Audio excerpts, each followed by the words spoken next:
दोस्तों ये है गांव की कुछ पगडंडियाँ ऐसी जहाँ पे ना चलते चलते अब हमने रोड छोड़ दिया यहाँ से। अब रोड नहीं आएगा आगे, और आगे ना हमारे को सेम ऐसे ही रास्ता आने वाला है और इन रास्तों से होके अब हम लास्ट पड़ाव। तो दोस्तों ये पगडंडियाँ है ना, जो अब इन्हीं पगडंडियों से होके हुए हम निकलेंगे सीधे दीदी इनके घर के पास, क्योंकि ये शॉर्टकट है यहाँ से।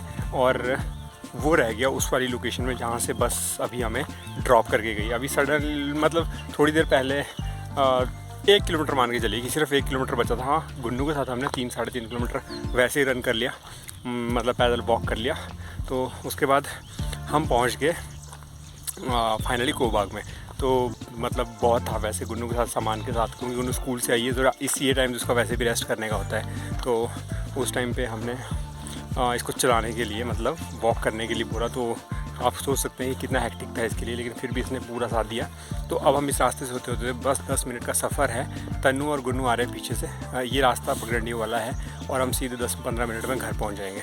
तो फाइनली हमें इतनी दूर से मिला नहीं वैसे कुछ भी, बस के अलावा बस का इंतज़ार करना पड़ा। अगर हमें पता होता पहले ही, क्योंकि हमने जब मेन रोड पे शिमला घनाटी से जब चलना शुरू किया था ना, तो वहाँ पे उन्होंने कहा कि 2 बजे 2:30 बजे के आसपास, मतलब इसके बाद ही कोई बस मिलेगी, उससे पहले कोई बस नहीं है। लेकिन जब हम यहाँ पहुँचे मतलब काली हट्टी के आसपास या बंगूरा के आसपास मान लीजिए, तो वहाँ पे हमारे को बताया उन्होंने कि आने वाली है बस, मतलब 20-25 मिनट में। फिर भी हम चलते रहे उसमें, क्योंकि 20-25 मिनट बहुत होते हैं। कई बार बस ट्रैफिक में फंस जाए तो फिर वो दिक्कत रहती है। तो हमने सोचा कि क्यों ना चलते रहें। और चलते चलते लास्ट में जब 1 किलोमीटर बचा ना हमारा, तो 1 किलोमीटर बचने के बाद हमने कंटिन्यू कर वहाँ पे रुके और फिर बस उतनी देर में पहुँच गई। तो मैं तो अपना बताऊँ ना आपको, वॉकिंग का मतलब जितना मर्जी वॉक कर लो कोई दिक्कत नहीं है ना। मैं कोई इस तरह से हेजिटेट करता, ना ही मुझे कोई दिक्कत होती चलने में। लेकिन अगर मैं तन्नू से लेते हैं एक्सपीरियंस कि चलते हुए ना कैसा लगा इसको। चल रुक जाओ। हाँ, तो अभी हम ना कम से कम 3-3.5 किलोमीटर चले। आधे किलोमीटर के लिए हमारे को बस मिली 1 किलोमीटर के लिए हार्डली। तो कैसा लगा? तो लगा ऐसा, क्योंकि साहिल के साथ तो यही है, पहले से प्लान करके प्री प्लान होना पड़ता है। आप गिर जाएंगे बिल्कुल नीचे, देखो कहाँ पहुँच गए आप, नीचे गिरेंगे। स्टॉप, चलो। तो प्री प्लान करके आना पड़ता है, क्योंकि साहिल का जो मेन फोकस रहता है वो पैदल चलने में रहता है। तो आपने हमारी पहले की वीडियोस भी देखी होगी, हम कहीं मेहमानी में गए होंगे तो हम उसमें पैदल जरूर चले होंगे। तो ये साहिल की स्पेशलिटी है। तो कोई साहिल के साथ कभी ट्रैवल करेगा तो इस चीज़ का ये ध्यान रखिएगा कि पैदल जरूर चलना पड़ेगा। अरे वॉकिंग करना ना गलत बात नहीं है वैसे भी। पर ये हम कि अभी मौसम ने साथ हम लोग ना वैसे भी इस मॉडर्न ज़माने में ना गाड़ियों के इंतजार में रहते हैं। मैं उस चीज़ से डिनाई नहीं कर रहा हूँ कि नहीं बैठना चाहिए, लेकिन जब मौका मिल रहा है ना यार, साल में या महीने में 1 बार या 2 बार ट्रैकिंग करने का, तो करो यार। लोग ना इतनी दूर दूर से, मतलब वर्ल्ड के किस कोने से ट्रैकिंग करने के लिए हिमाचल आते हैं, और ये महाशय जी ये सोचती है कि बस इसको हर जगह के लिए ना गाड़ी मिले। नॉर्मल चीज़ है हमारे लिए ट्रैकिंग करना, मतलब ऐसे पहाड़ों में जाना और गलियों। इसके लिए नॉर्मल चीज़ है। पूछना सुबह कितने बजे उठती है और फिर उठने के बाद कितनी ट्रैकिंग करती है? ट्रैकिंग कितनी होती है उसमें? ट्रैकिंग कितनी होती है उसमें? ट्रैकिंग कितनी होती है उसमें या वॉकिंग कितनी होती है? शहरों में रहना तो वो वैसा नहीं होता ना, पर हम जब गांव जाते हैं ना तो हम पगडंडियों में चलते हैं। गांव में आप जाते हो महीने में 1 बार आपको, और ये भी आपने महीने में शायद 1 ही बार कर। हम तो महीने में जाते हैं। साहिल जी आप कितने में जाते हैं? तभी तो मैंने आज आपको वॉकिंग करवाया।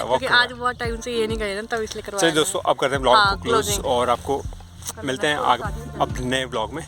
और तब तक के लिए हाँ गुन्नू।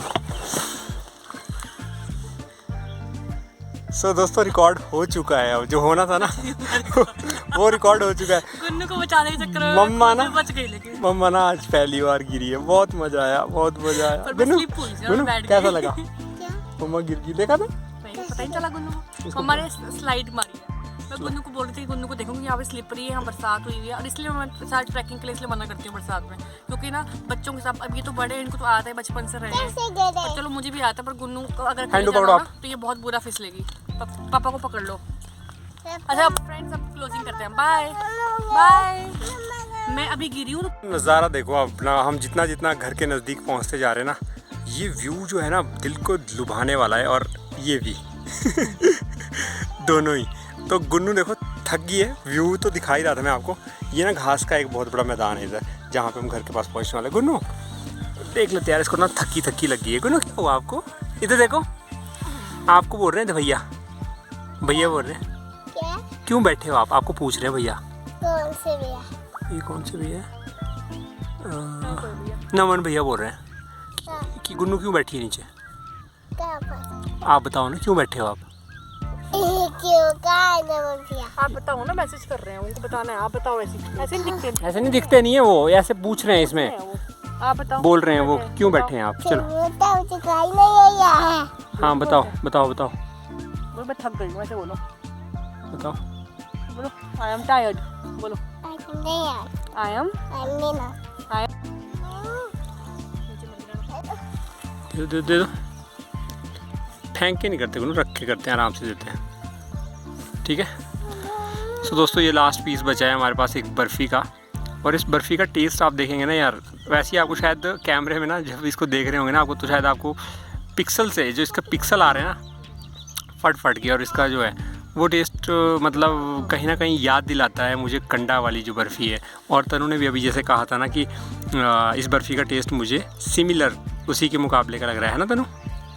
तो अभी हम ब्लॉग को बिल्कुल क्लोज़ कर रहे हैं, और ग्रीनरी आप जैसे मैं आपको बोल रहा था कि यहाँ पे ना ये जो गांव है ना बहुत सुंदर जगह में है, और बिल्कुल नदी के साथ है। ये वाली नीचे जो रिवर मतलब आजकल तो नहीं है, गर्मियों के टाइम में, लेकिन इस पूरे एरिया में आप बरसात के दिनों में आओगे तो बहुत सुंदर नज़ारे देखने को मिलते हैं। और अभी हम आपको नीचे भी आपको दिखाएंगे, पुल है यहाँ पे, खेलने के लिए मैदान है, और बहुत सारी जगह हैं। तो गुन्नू ने भी इंजॉय करना शुरू कर दिया है, आप देख सकते हैं यहाँ पे। सबसे ज़्यादा थक गई थी गुन्नू बोल रही थी कि मुझे ना रेस्ट करना है। अब ये घर जाके पता नहीं सोएगी कि नहीं सोएगी, ये तो नहीं मैं कह सकता। हाँ ये ज़रूर है कि ये अभी घर जाके क्या करेगी इस गुन्नू सबसे पहले घर जाके किसके साथ। ओहो, आगे दिव्य भैया ने मना किया कि मुझे नहीं खेलना है, तब क्या करोगे? उससे बात भी नहीं करूँगी। पक्का? देख लो अब मम्मा अलाउ करेंगी इसको खेलना कि नहीं करेगा। ये तो खाना खाने के बाद तभी फ्रेश हो जाएगी, अदरवाइज अगर नहीं सोएगी ना तो बहुत जल्दी तंग करने लग जाएगी शाम को। तनुजा अभी क्या बोल रही थी कि मैं ना इतनी थक गई हूँ कि अब रेस्ट करना चाहती हूँ, वो है ना आपने। एक्चुअली मैं ना तनु को आदत नहीं इतना चलने की, इसने ट्रैकिंग इतनी करी नहीं है, घूमी चाहे बेशक ये।